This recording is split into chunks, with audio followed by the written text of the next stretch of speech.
it's just, I'm super thankful, man. Yeah. It's just music. I mean, we're just getting to write music for movies. Like that's just, it's still, I always reference that Keanu Reeves video. Have you seen the one where he's doing the I forget what he was presenting, but he just gets on stage and he's like, I love movies. Have you seen that? Oh, I think he was so. like, I love making them and I love watching them. Yeah. And like, I love, because that's like how I feel. Like I read this interview with the director of Constantine. I never saw that movie, but it's a Keanu Reeves movie. Yep. The director was giving an interview and he said that he'll never forget the day that they started shooting. They were on like a 5th floor or something. So he got to the building and basically him and Keanu got to the building at the same time to go up like for the first day of shooting this thing. And they get into the elevator together. It's just the two of them. And he said Keanu was kind of doing this hop thing and he punched him on the shoulder. He was like excited. Yeah. We're making movies, man. How cool is this? Like he was just so excited to be making a movie. And he's been making movies like all his life, but he was still just like, can you believe we're making a movie right now? Like, yeah, that's my vibe. That's my energy.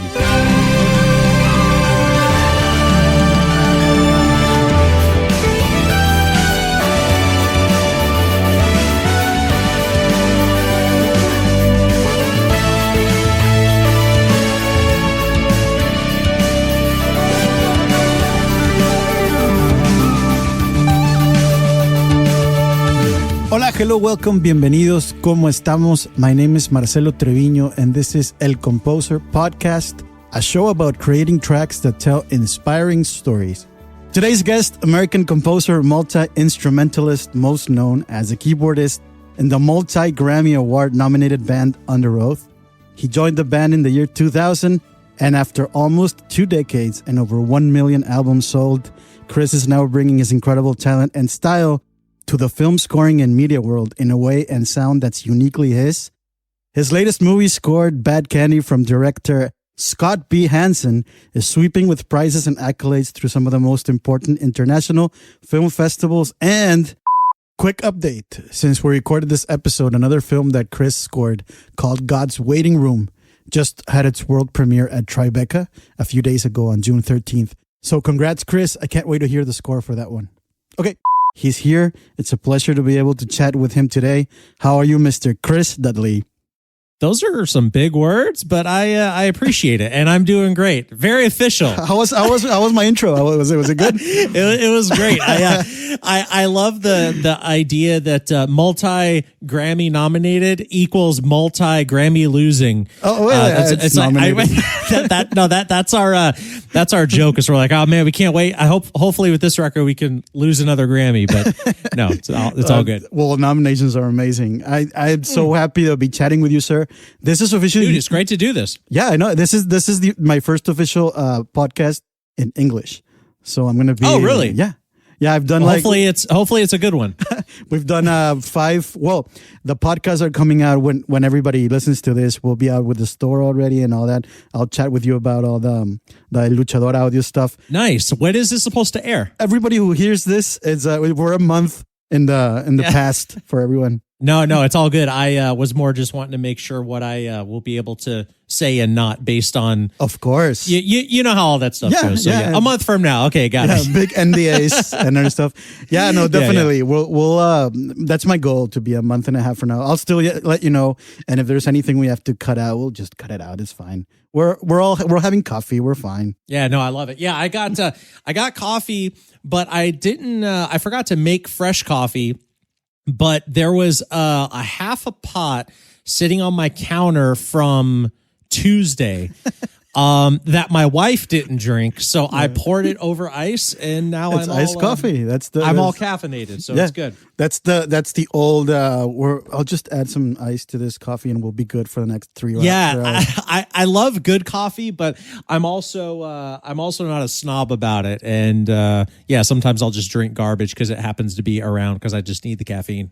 Well, it's so cool to have you here. Caffeinated. How do you say it? Caffeinated. Caffeinated. Okay. That's a word I haven't used in a long time. Enough. Caffeinated. It's good to have you here, caffeinated. And there's so much stuff I want to chat with you about. First of all, thank you for being here, and thank you for everyone who's listening. This is El Composer podcast. My name is Marcelo Treviño, and we're here to chat about building tracks that tell stories. Hell yeah! It's really cool to talk with you about that stuff. Bad Candy. Yes, it looks, the post. I haven't seen the movie, but it looks scary, man. It's a lot of fun. Like it's it's so fun. Like I'm a big Halloween and horror movie nerd in general.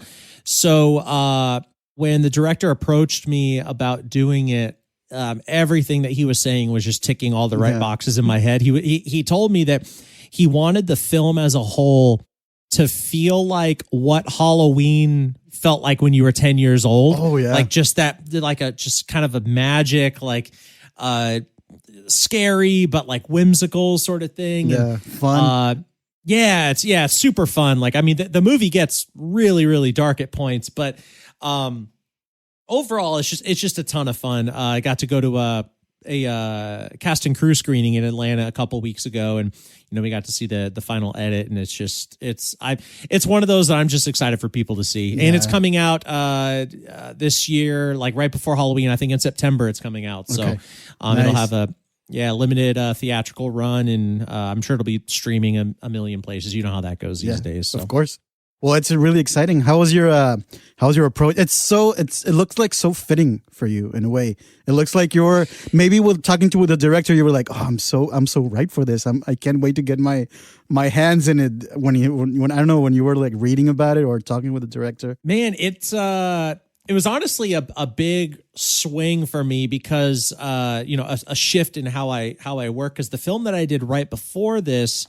Or right before Bad Candy was it was like a Depression era thriller, like takes place in the 20s, like there's very gritty drama.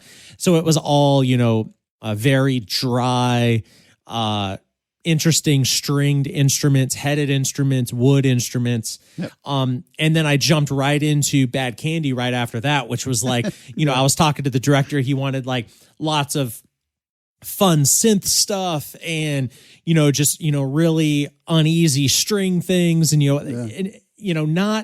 not going like super abstract with the score, but very just like, hey, we want this to feel the way that it looks, which is bright and loud and just fun. Yeah. And it was like it was a big shift in the way I was working, but it just felt really good. It was fun to be able to lean into some of the tendencies that I generally try to stay away from. Like there were times when I was working on the film before, which was called Whelm, where stuff would be sounding it would be interesting string stuff, but it would sound too scary, like too on the nose minor. And I'm like, it doesn't need to be scary. It needs to be tense. Like that was a thing that kept coming up in my head while I was doing Whelm, was it needs to be tense, but not scary. And like I kept accidentally veering into scary, and then I would have to bring myself back. And then right when I jumped into Bad Candy, the director's like, no, like lean into it. Like we want it like super scary. So go for it. It's a big leap. Yeah. It was a lot of fun. Yeah. I can imagine from going from Whelm to this, it was a big mental shift in how to approach the whole thing. But you were like, let's get loose. Let's just go for it.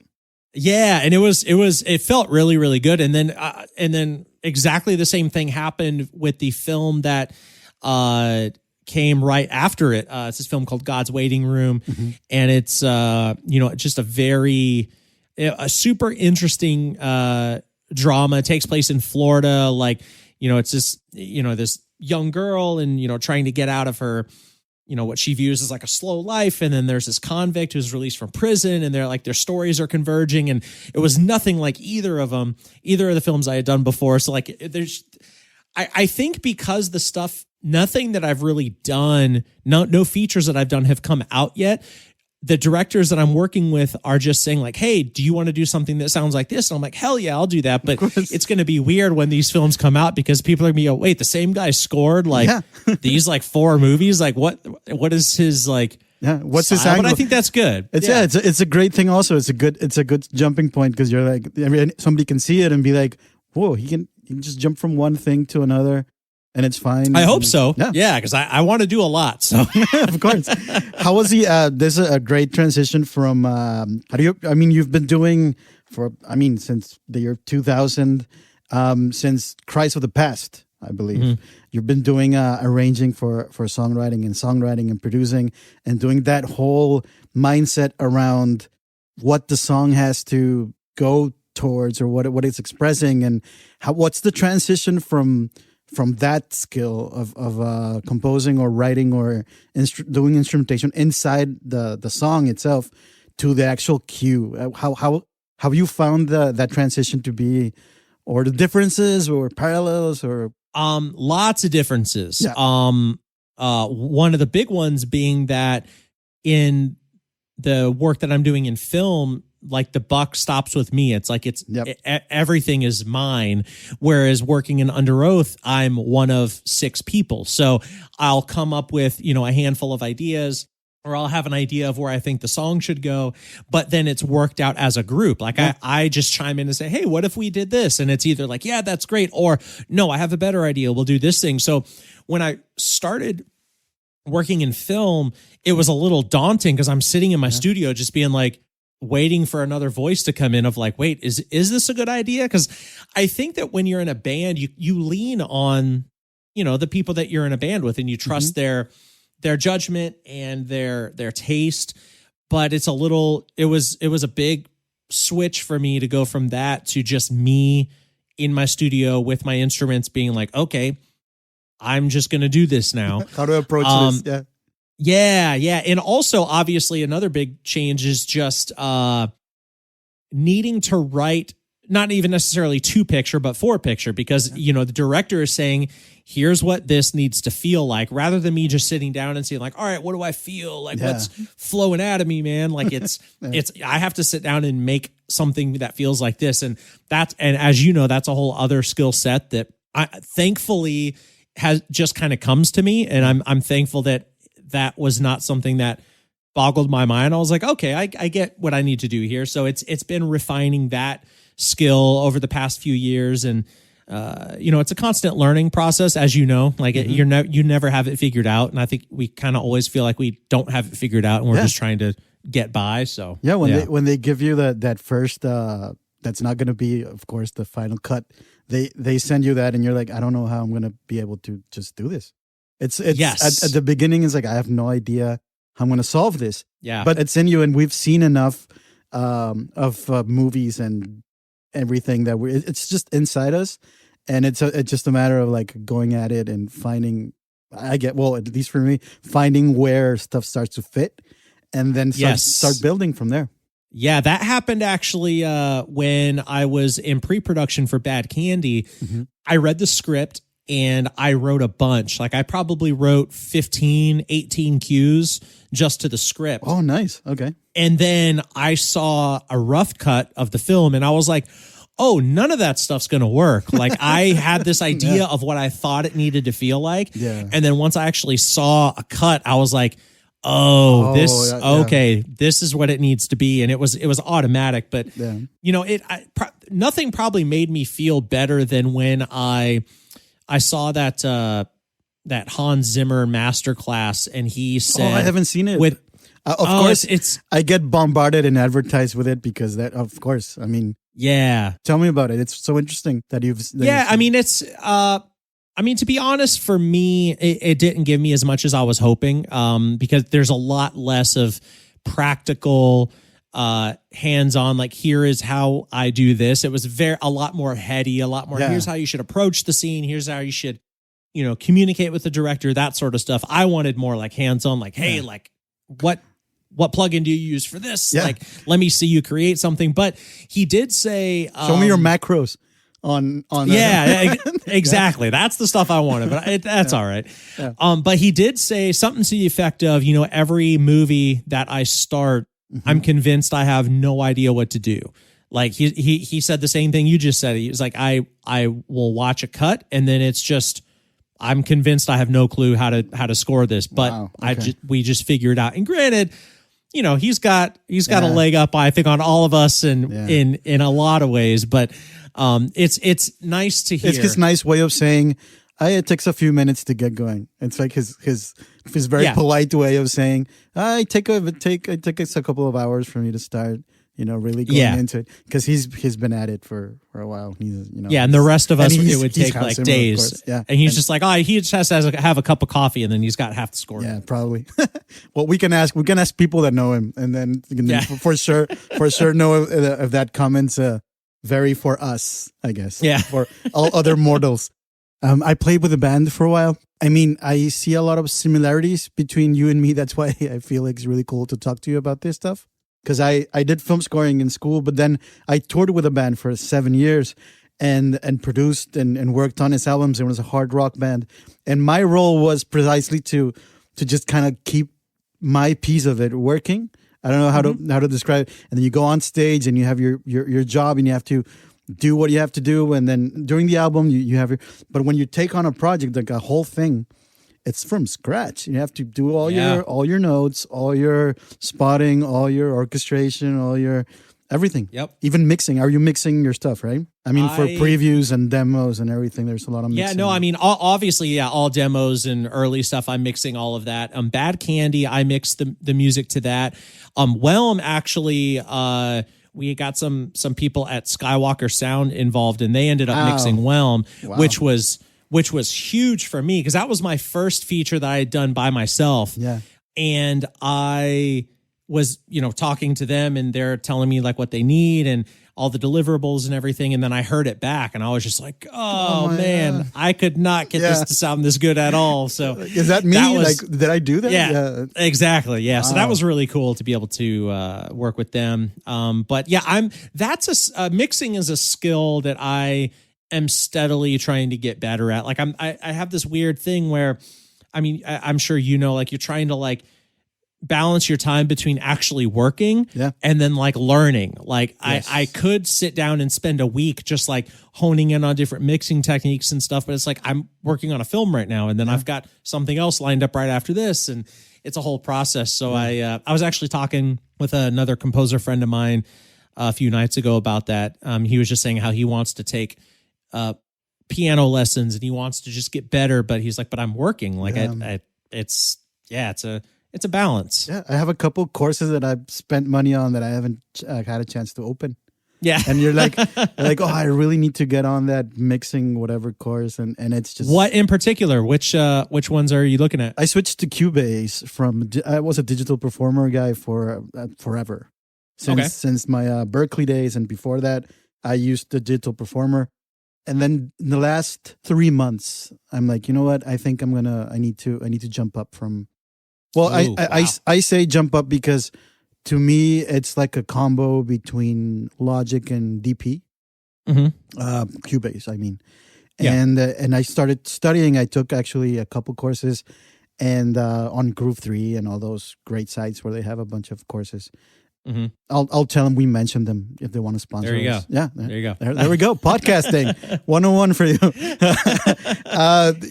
On those guys. And I started seeing how powerful it was. And I just felt like it had more of a fluent vibe to it. And I've never used Cubase before. I used Logic for a long time. And then switched back to DP. So that was I've been studying that for a while. Like I have a couple of courses, a sound design course for Cubase, a mixing course for Cubase.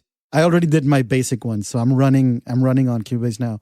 I'm scared of starting a new project on Cubase a little bit because I'm so my template, and you know how it is. You set up everything and you can't really move anything for a couple of years when you're working on something, or even during a movie.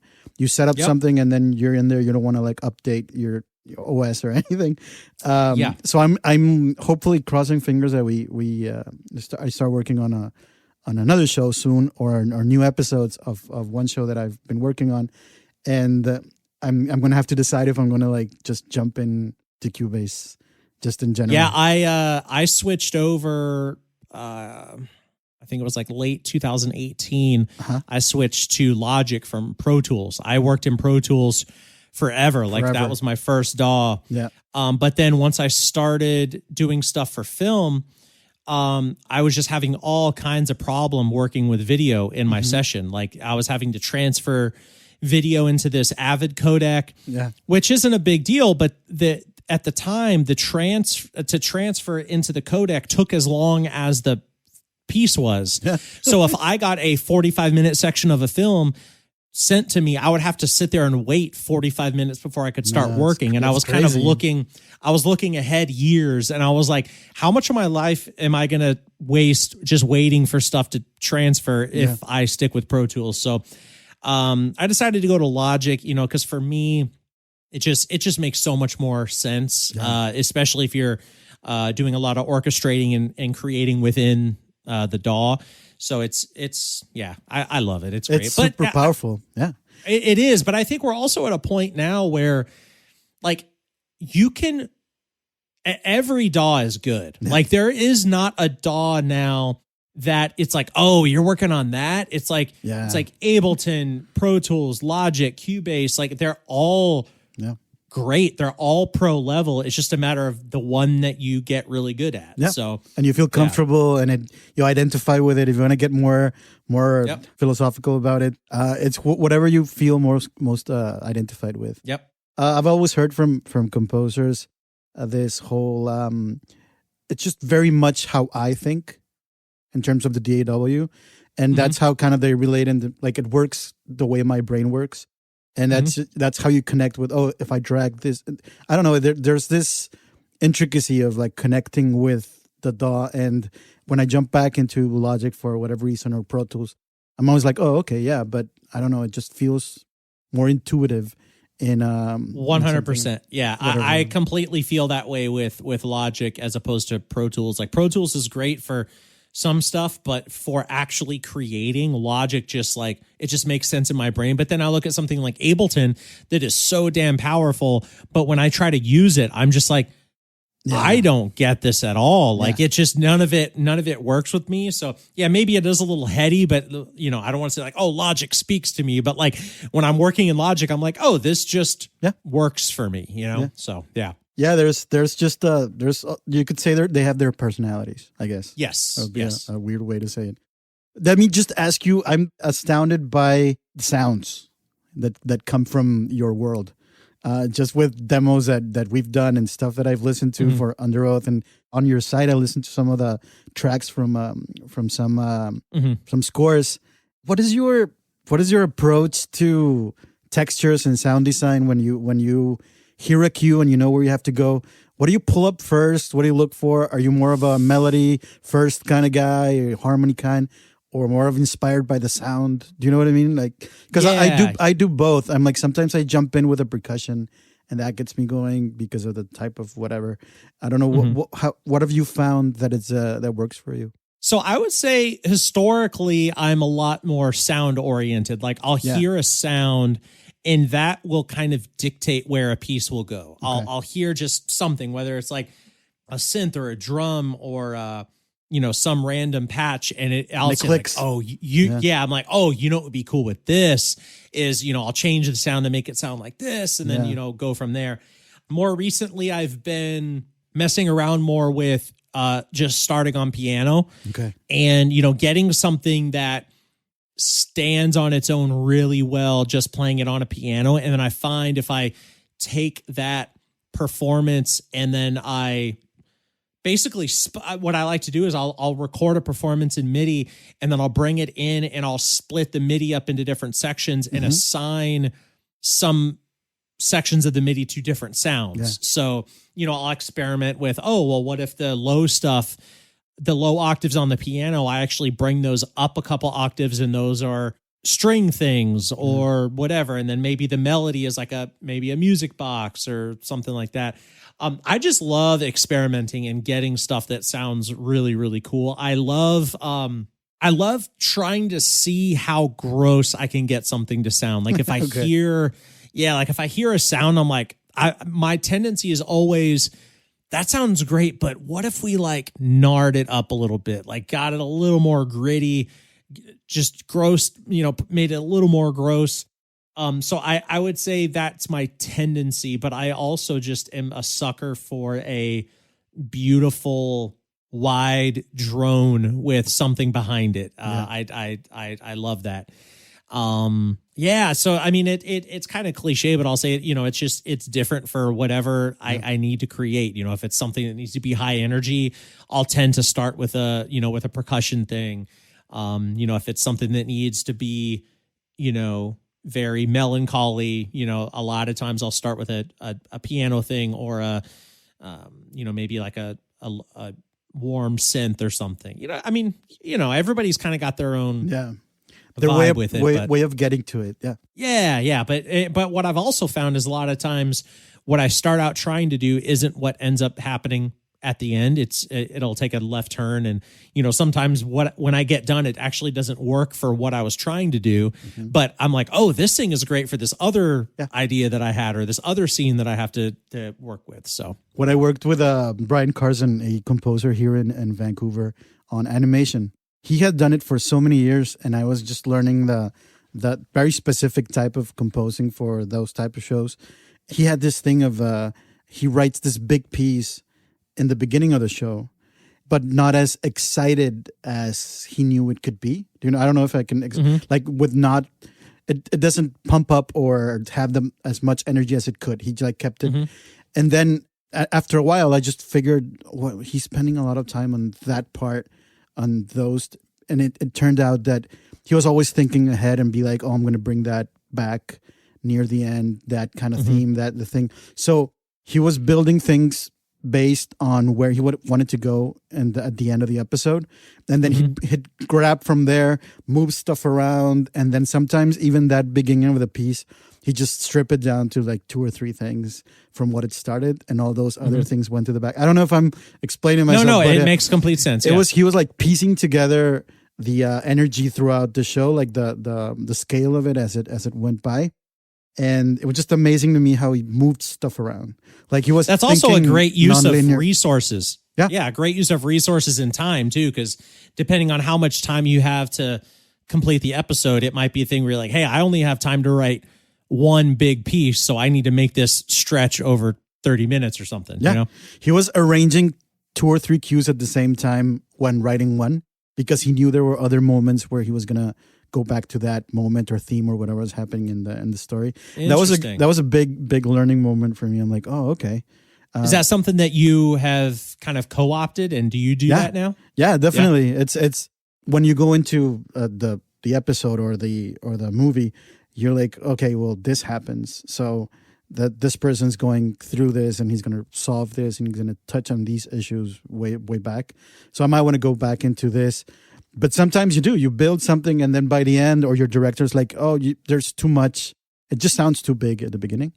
And you're like, oh yeah, that's my lesson from Brian. I should have kept that simple and then build up to, it's a cool thing to keep in mind just for, on 22-minute things, right? Yeah, because your movies are like 3 big acts and stuff. Yeah, that's all super interesting to me though, because I've never worked on something like on short episodic things like that. So I love getting an insight into how that process goes. Yeah, it's cool on things that are 12, 13 episodes per season. It's cool to bring stuff back from like develop big themes throughout. Like I know this is going to be a character that's going to be throughout. So you keep building. Like sometimes I go back to like episode 2 and I'm, how big did I do that? Like I need to go a little bit bigger than that when he comes in, and then a little bit bigger with that 2 episodes from now, and then a little bit bigger. So you kind of try to scale the big picture, like the 22-minute one into 12. Yeah. It's a weird thing. It's not something you write down and jot down. You kind of start. It's just something you kind of feel. Yeah. Yeah, that's cool. I love that. It's and honestly, to me, before having this conversation, that idea would kind of be foreign. The idea of like, oh yeah, like take one thing and then break it up and spread it, throughout an episode. But that totally makes sense now that you're saying it. Oh yeah, and sometimes putting stuff up upside down and like backwards and stuff. That also works really cool. It's like at the beginning you write something for. I'm just making a scenario up, but you write something for like a character. This is a fun thing that I got to do once on a movie. Write something for one character that's happening, and then that thing goes awry, and then you kind of write back on like something backwards, and you try to the melodies like upside down, so there's a feeling of that motif there and that thing there, but nothing's kind of right. And then when is that a thing? Yeah, I guess to kind of zoom in on that a little bit, is that something where you'll literally just take the MIDI and invert it? You could. What I did in that specific, I kind of wrote around, like I listened to the thing and I'm like, oh, I'm going to start with the end part of it and then play the middle part of it. Not exactly upside down, like reversed. Yeah. But maybe start with the end part of the motif and then maybe play the middle part of the motif. That's and cool. Then play, like just mix up the verse, intro, choruses of your theme in different sections. And that sounds weird. It's just like you're not playing.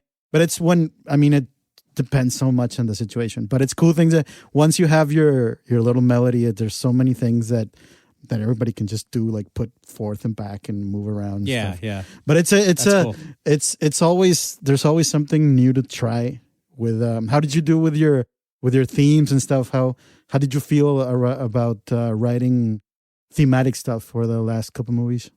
Yeah, so it's interesting because with Bad Candy in particular, it's there's a lot of different vignettes. Okay. So there's really only like one recurring character in the film that goes throughout. There's like four stories that are told that ish, yeah. Like it's like a there's like a it's like a radio station. Yeah. Right. Yeah, that's telling these things on Halloween, and it's these stories that are happening simultaneously. Okay. And then it kind of all comes together in the end. So there's one character that kind of goes throughout that I knew kind of right off the top what that character was going to sound like. So I kind of brought that in, but everything else in that film in particular was very for the part. It's like, okay, like what do we want this part to feel like? There wasn't a ton of thematic stuff because you'd have a character that would be there for 10 minutes, 15 minutes, then they would be gone. So like I was more trying to keep the instrumentation similar throughout. So it like, even though you had these stories that were happening in different places, kind of sort of at the same time, it all kind of felt like it was in the same world.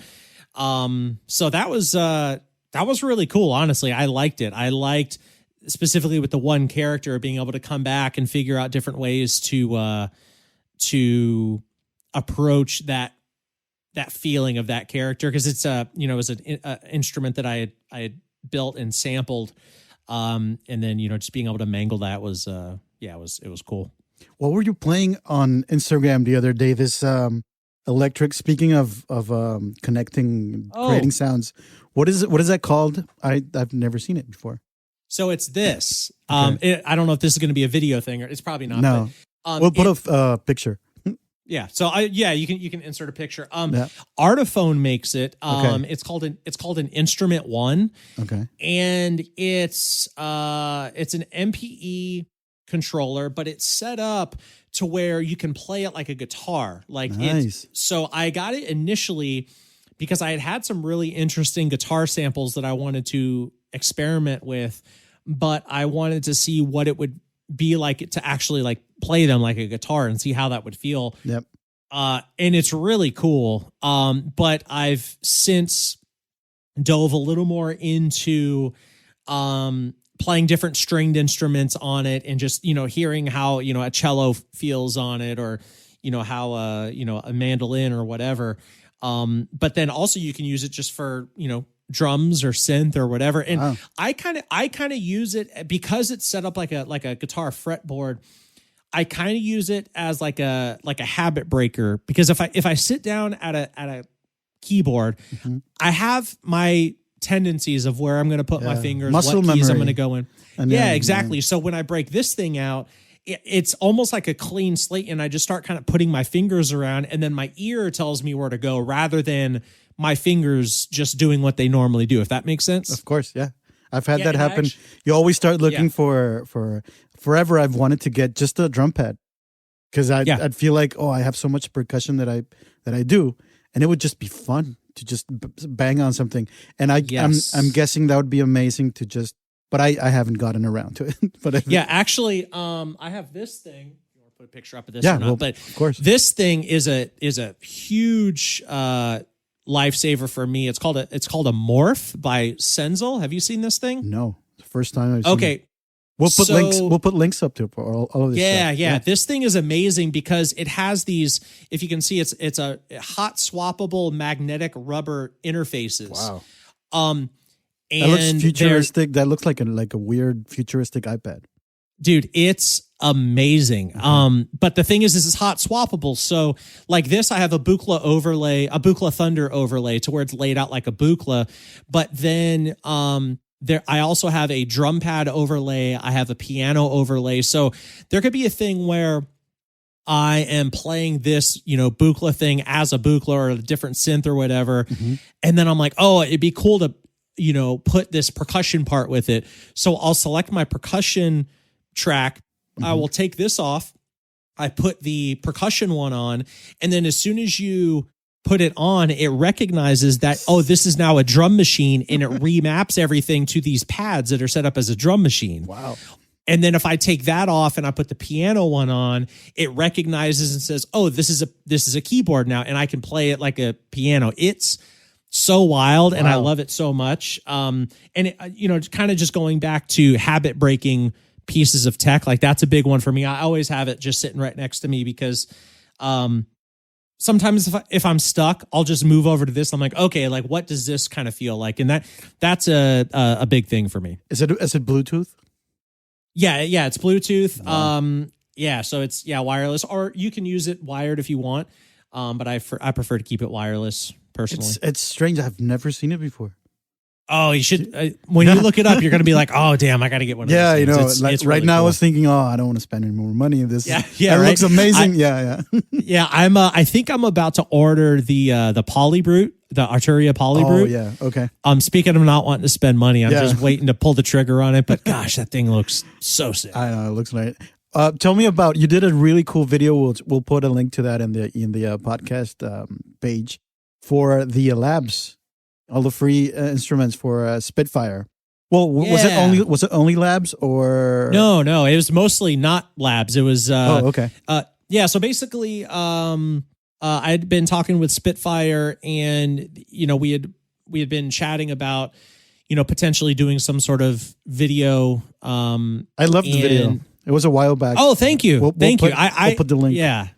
I really, there's been a lot of people that have reached out and said that it was helpful. But, when I was talking to them about it, I said, I think that what Labs is doing is such an amazing initiative, and it's opening up this world of sounds and instruments to people that would not normally have them. So I approached them and I said, hey, like, what if I just did a video highlighting all of the best free instruments on the internet, period. Obviously Labs would be at the forefront of that, in my opinion. And they were like, just totally cool about it. They were like, put some Lab stuff in there if you want, but we just want this because we think this would be a good asset for people. Yeah. Because they were just wanting to get into doing more stuff, obviously with quarantine and everything. They're like, let's just get composers talking from their studios about what is interesting. So, so I think I went on for, I think like an hour. It was a live YouTube thing. So I got to, answer questions and talk to people. And I wrote a cue that was made 100% from free instruments that you can get online. And then I also linked to all of the instruments in the body of the YouTube video. So, I'm really happy I did that.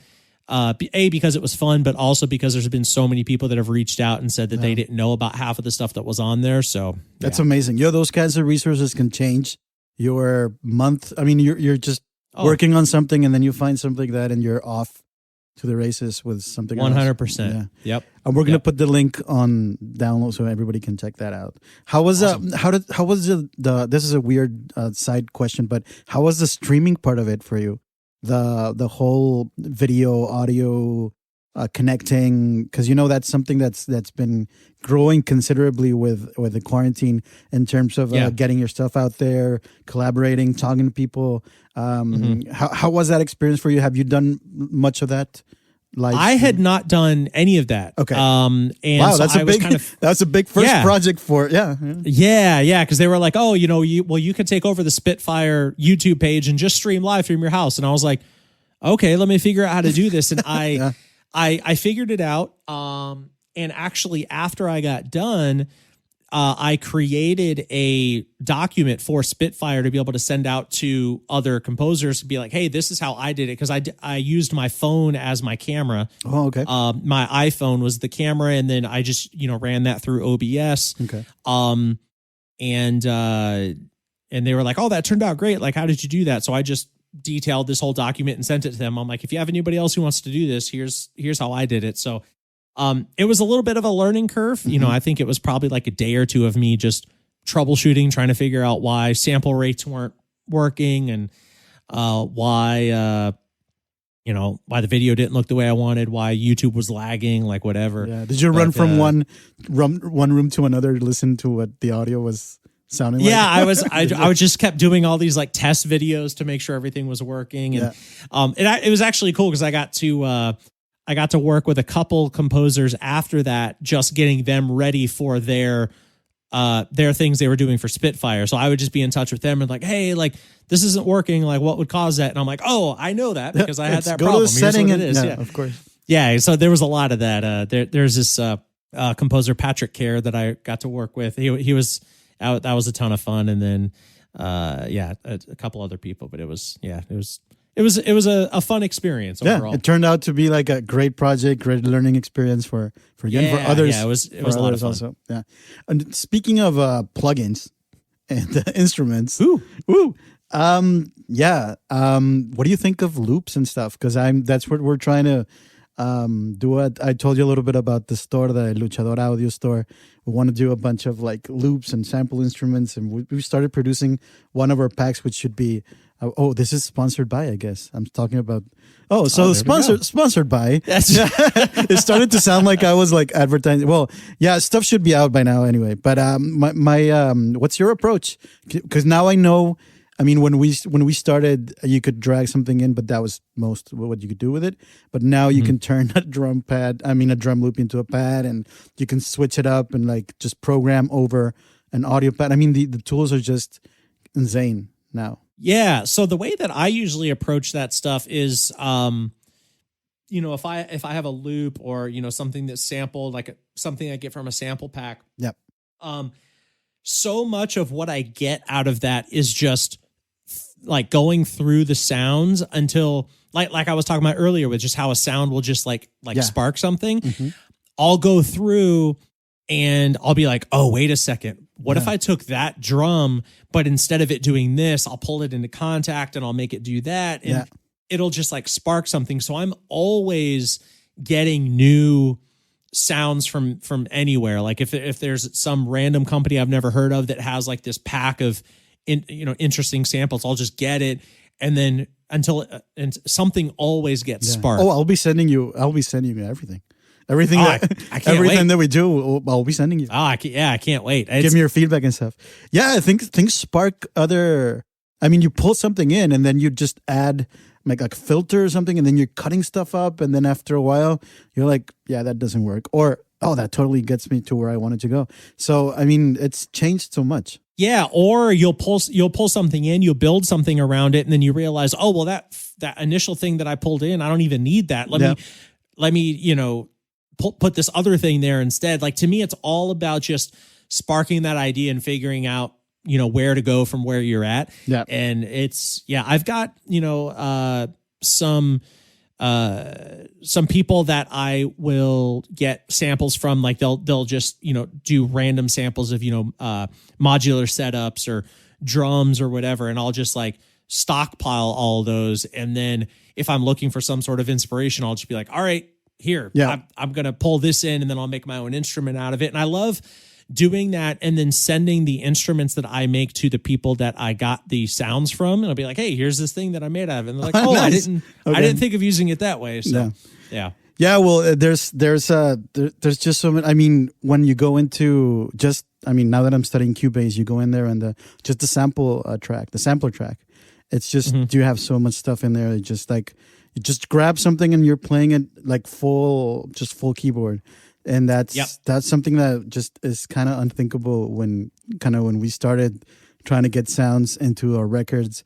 Now it's like, just pull that in and just drag it in. Yeah, and I have it crazy. on every note. It's wild. It's just I work a lot in Contact. That's really like my go-to sampler, and the ease in which you can do stuff in there is crazy, because there'll be so many times where I'll just have like a note on my phone, like something I just recorded, and then I'll just airdrop that file to my laptop and then just drag it into Contact, and it'll go from like my phone to a fully fledged Contact instrument in like less than a minute. And I'm just like, this is crazy. Yeah. Like I love it though. We went up to Whistler we're like, I live in Squamish, which is close to Vancouver, but it's 40 minutes from Whistler. It's a big skiing area. And I was up there, and our kids were sledding, and I was just pulling out my phone. There's this big snow machine that was just like, it's just giving everybody the ambience, right? But it had this big hum, and I'm like, I'm definitely using that. And so I'm like, I'm the weird guy crossing the yellow line of don't get close to the machine with his iPhone pulled out, and the security guard's just looking at me like, why are you recording? Why are you taking a picture, taking a selfie with a snow machine? And I've still got to drop that in and try to make a pad, like an ice cold weird pad. Yeah. Yeah. What's funny is I did a similar thing when I was in pre-production for Bad Candy. In Florida, we've got Universal Studios, and they have a thing called Halloween Horror Nights, which is basically like the premier Halloween event in the world. And I went there with my wife, and I just kept hearing these sounds, like there would just be like a, some crunching thing, or like some scary ambience coming from this thing. And I was just like, had my phone out the whole time, and just wishing that I had a proper field recorder. I was like, oh man, if I had something that could record in like 192, that'd be so sick. But Universal's the tradition of monsters and stuff. Like they're the big monster studio, like in the early days. So that's very appropriate of them to have that kind of screaming and haunting. Yeah, it's amazing. I mean, that just on a complete side note, the Halloween Horror Nights is like, I look forward to that every year, and it didn't happen in 2020, obviously, but I got my fingers crossed for this year. Okay, quick question for you. Somebody comes up to you and goes, I can only learn one plugin this month. And I mean, one dynamic thing. Would you go compressor? Would you go EQ, limiter? Like what's your first? What do you think is a number one thing people should kind of get mastered on? Because we always, as composers, we always get late to the plugin EQ compression party.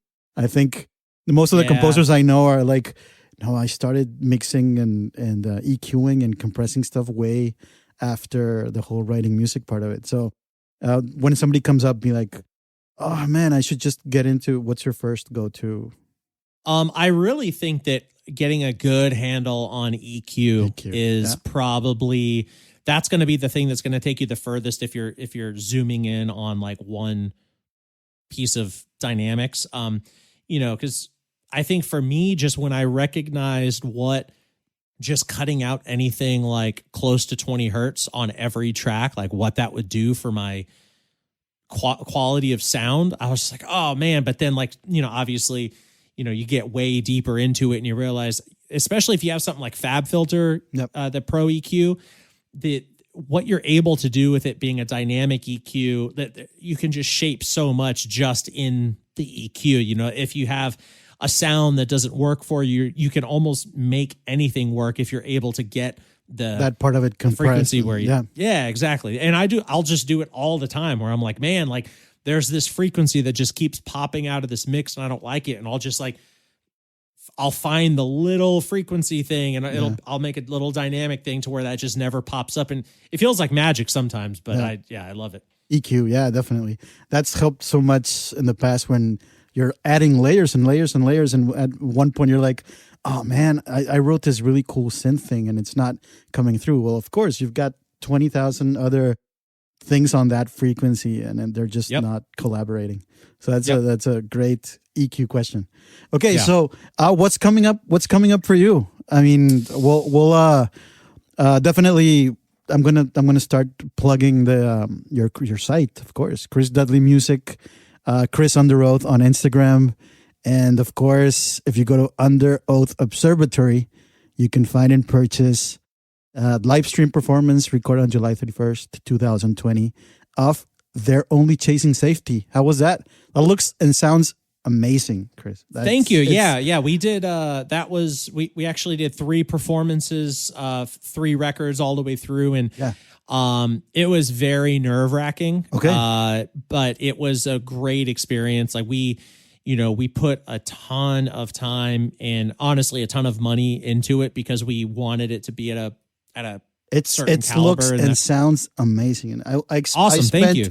I spent like a whole afternoon just like, oh man, I have to get to work, and I'm still looking at these on these videos. And Underoath Observatory.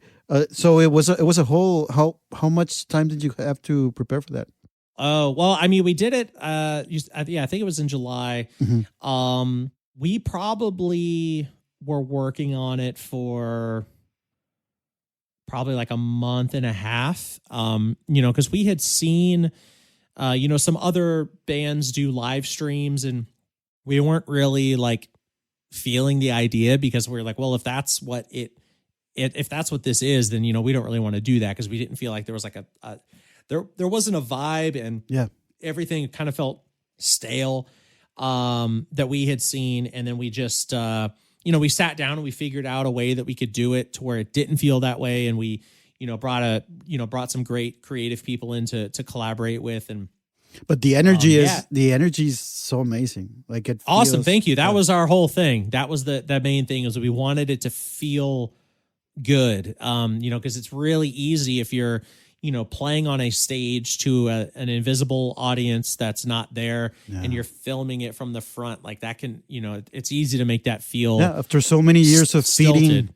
feeding of actual screaming people, it's tough tough to translate, because it's a kind of a kinship reaction from audience concert goer to performer that just translates very naturally, and you learn how to like perform on stage based on that energy. So having that stripped away and just you're having to deep search that feeling inside you of remembering how that feels like, I guess. Yeah, what we found was like, what we realized is one of the reasons why we felt a lot of the things that we had seen felt stilted was because, they were playing on a regular stage, and there was a camera set up where the audience would be, but we know there's not an audience, and they know there's not an audience, and everybody watching knows there's not an audience. So we had this idea of creating this round arena, and we're basically playing to each other. So like, it's not like we're like performing to this blank wall. It's like we're in this circle, and like, so we're kind of able to feed off of each other. And it kind of felt like a practice, but also like a music video at the same time. And like a jam. So we were kind of able to feed off each other, and that felt really good. We were real happy with how that turned out. So that's out. The video's out for that. You can buy that, or the audio for all of those is streaming wherever stuff is streamed. You can get the audio and video at Underoath Observatory. If you're into that sort of thing, yeah, of course. Or you can just stream the audio for free. So. I know you mentioned NDAs and stuff, and I know you might not be able to talk about stuff that's coming up, but what's coming up that we can check out for you in terms of scoring and stuff? I'm interested in. Do you have my questions are all over the place. Is there going to be scores, like digital scores to stream for some of these last movies? Yes. Okay. There's a lot happening this year. It's all gonna be out. There's a lot happening this year with these films being sold and then released, and there's different distribution paths for each film, obviously. So I'm in a waiting game with most of it, just getting an okay from directors and also getting release dates and all of that. One of the films that I did got into a really big fest, which I'm very, very pumped about. But we're not allowed to announce it yet, and won't be able to announce it by the time this is out, I don't think. But I'll be super vocal about it when we're able to announce it. So that film is going to be coming out this year. Bad Candy's coming out this year. I'm actually just starting pre-production on my next one called Peace in the Valley, which I also believe is coming out this year. And then Whelm, I also believe is coming out this year. So it's gonna be a big drop. Yeah, and we actually just finished the new Underoath record like a week and a half ago. So that will be. I don't know when that's coming out. We're still trying to we're trying to feel out when that's going to be coming out. Am I getting an exclusive notice of? Maybe I don't know. I'm in a weird spot where I don't know what as far as that goes. I don't know what I'm like. I guess I'm allowed to talk about anything I want. Yeah. I mean, it's my band, but we still have a month to go before we release all our episodes for the podcast. So we'll just make sure that everything's fine. Yeah, no, I'm sure that's something that can be put out. We're not like keeping it a secret that we're done with it. It's more so we just don't have a release date because we haven't figured out when we want it to come out yet. Is it mixed? No. Okay. No, I think it's going to mix like maybe next week. Nice. So. Okay. Yeah, very, very pumped on it. We worked super hard on it. It's like we just got done with it. We were actually supposed to record it early in 2020 because we had a tour with Slipknot booked for the summer of 2020, and then COVID happened, and initially we had planned on trying to get at least a song out prior to that tour, but then once COVID happened, we were like, oh, we don't have to record at all. Like, let's just sit on these songs. We did, and it was a really good thing that we did because all of the songs were better for the time that we were able to step away from them. So I'm really stoked on them. Yeah, that's a good takeaway from a very difficult and strange and weird time. Yep. Yeah, right. Well, what about you? I know this. I know you're like the host and all, but what do you? I'm interested to hear what you have coming up that you're allowed to talk about. Well, we're still waiting on Netflix to give us a yes or no on another couple of seasons, hopefully, on The Last Kids on Earth. They don't say yes, they're stupid. That show is so good. You like it? Oh yeah, me and my son watch it all. It's my son's favorite show, period. Like, nice. Every morning he comes into our bed and he grabs he wakes up before us. He comes in, he grabs the remote. He knows how to find Last Kids on Earth, and he just sits and watches it. And that's like his favorite show. So you tell Netflix that I said my son wants. Yeah, my son's going to be sad if they don't pull it back. Well, I'm crossing my fingers because I'm really really excited to be part of that team. Everyone at Atomic Cartoons is just amazing. Like the post-production team and the whole team, my showrunner, Scott Peterson, and just Max, the author, who's also a producer, and everybody. They're just so cool, man. Like I've had so much fun working on that show, and it's all over the place. You've seen it. There's like rock, hip hop, R&B, and then there's big, epic things with a choir. So I'm always trying to get there as fast as I can. It's really really a quick delivery for stuff, but it's fun. It's a fun show. I can't complain about anything at all. Why would I? It's just such a great. And it won like a Daytime Emmy Award, and I saw that. That's amazing. It was so we were all like really excited throughout. So we're all like just waiting. I'm crossing my fingers. So tell them to freaking hurry up. I know. And then while I'm auditioning for some other animated shows. I've mostly been doing animation stuff for a while now. I kind of love it. I just feel like it was like what I was brought up with. But I love, it just feels cool to be working on an animated show, and just to be working in general. Yeah, now is like I was going to ask you about everything shut down and things got complicated with productions and stuff. But how did that affect some of the projects that you were going for?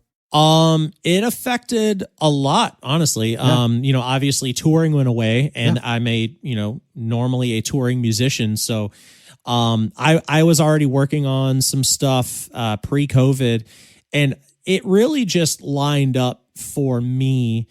The schedules of the stuff that I was already working on, but then also stuff that I had in the pipeline, worked out because there was one film like Bad Candy was they had just finished filming.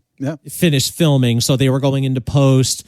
There was another film that had almost finished filming, and they were going to be pushing their post-production a little bit. So for me, everything just like fell in line to where I haven't had any time off. Like everything is just kind of dominoed all the way through the year. And I'm just like so incredibly thankful. And it's still going. And I mean, I know that that's not the norm. And there's been, so many industries and people that have just been devastated by everything, mine included. I mean, like I said, touring, everything stopped. Yeah, touring is gone. So, but I'm super thankful that, I've been able to be constant throughout all this, constantly creating. And, when I see other people who are in the same boat of just like, being able to do stuff at all during all this, it's really super. There's a lot of gratefulness there, just in general, and being thankful about that stuff because it's a weird difficult time, and we're just trying to get through it, and we've been lucky to keep doing what we love and what we're doing, and I think that's a great place to end today, to give you thanks for spending this time with us. Oh man, of course, man. It was my pleasure. Thanks for doing it. With our imaginary audience that hopefully would be here by now. We're just trying to connect with the people who are going to be our customers and try to share with them about our passion of building tracks and expressing our emotions through music. 100%. And it's so cool to listen to all these anecdotes and all these tips from you. And we'll do another one of these. And as soon as I get stuff into contact, I'm building an interface and everything for the instruments. Oh, nice. It's going to be really cool.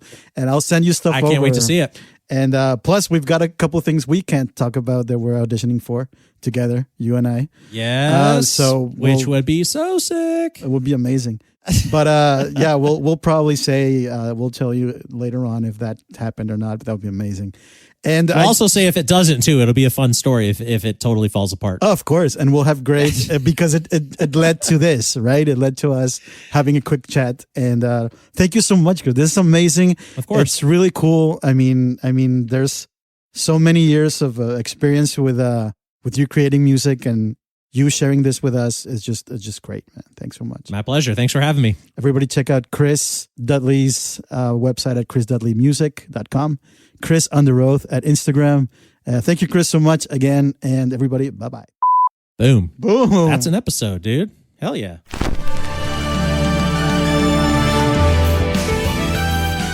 Thank you, Chris. That was awesome. On our next episode, we're going to have a great composer, arranger, orchestrator, Andrew Morgan Smith. It's a great talk, so you won't want to miss that one. Great talk, great guy, just a very cool episode. Every Wednesday, a new episode. As you've probably noticed, some are in English, some are in Spanish, so just bear with me. I get confused. It's okay. But it's all good. Thank you for sharing, for stopping by. Okay, outro. My name is Marcelo Treviño, and this was El Composer Podcast. Gracias. Thank you for being with us today. Thank you for creating, listening to, and or supporting music creators. Don't forget to subscribe so you won't miss any of our upcoming episodes, and I'll catch you in the next one. Bye.